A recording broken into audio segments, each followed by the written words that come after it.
வேணாம்ப்பா. உங்களை மாதிரி ஆள்லாங்களா ரெக்கமெண்டேஷன்? உங்க அப்பா போலீஸ், உங்க தாத்தா போலீஸ். பத்தாதுமா பணமா? பணம் நிறைய இருக்கு கிட்ட.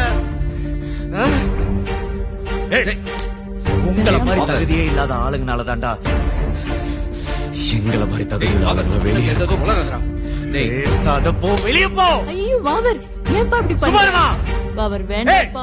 வெளியே போறியா இல்லையா? வாவர் வேண்டாம்ப்பா. அதெல்லாம் ஒண்ணுமே இல்ல. என் மூஞ்சில கூட முடிக்காத, வெளியே போடா. வாவர் வேண்டாம்ப்பா. டேய் டேய், ஐயோ ஏன்பா இப்படி பண்ற? போ, வெளியே போடா. வாவர் சொன்னா